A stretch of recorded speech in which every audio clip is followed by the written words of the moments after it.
So when we're thinking about personalisation and relevance, we know this is something that tech giants do really well. But actually, when we're thinking about the advantage that traditional banks might have there, it's all about data. It's about the amount of information we hold on people and the ability to present that in a meaningful way. The tech giants really have cornered the customer experience. By that I mean they highly personalise both contextually and timeliness of the solutions they offer to customers. So one is around having the asset and the insight, and one is around using it. And I think at this stage, the banks really do have to catch up.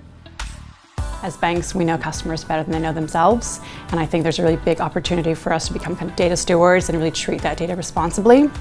The biggest disadvantage, I would say, is ourselves. It's the institutional blockers, it's governance, it's risk that at times enable us from operating at speed. I think the challenge, though, is banks are really rubbish using that data effectively for the benefit of customers. Why are you saying that to me? How are you saying that to me? That's all for your benefit. So I think, weirdly, although banks have that major advantage with trust, it's going to be really easy for banks to lose that trust if they misuse that data.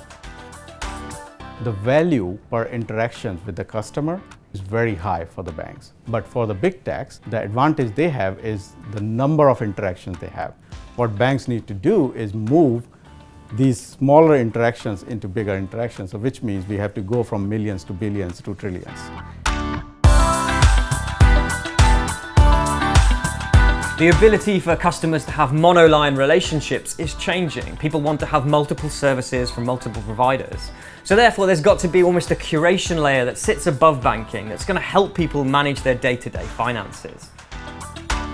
In an ideal world, the relationship with the customer would be very, very synergistic and symbiotic. Customers are adopting more and more technology, have been able to use them in a proper way. Everything is connected. But banks have legacies, and that's why the change might be a little bit slower than what we would expect. Banks need to start the journey with their customers now, understand the customer's lifestyle journeys, create those journeys into a set of mappings, and then learn to manage those customers as they go through their life, knowing that things can change, but always being there and predicting and preempting the services and solutions that customer might need.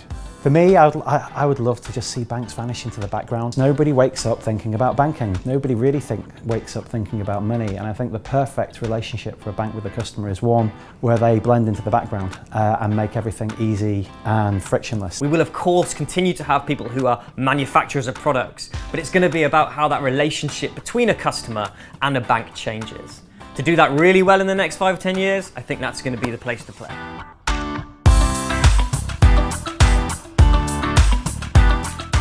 The first step is to create an end-to-end digital experience. And that would actually create efficiency in terms of serving the customers, but also open up new business models for the banks. I think it's imperative on the board and the excos of these banks to build a vision.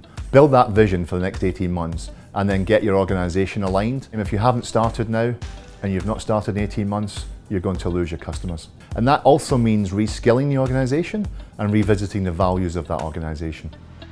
We need to deliver every single interaction that lives up to customers' expectations of our brand. Take those pain points out and truly deliver a Virgin experience. It's got about making sure you are true to a purpose and value that is not time-bound. It is not about saying you're going to be the best at digital or build the best app. It's got to be about saying, what is it that a customer wants? Customers really they want you to know them, and they want you to be able to show that you care or you can help them. Focusing on those two things and then looking at the technology of today to do it will be the things that will deliver in the next 18 months that will help to change the way we bank.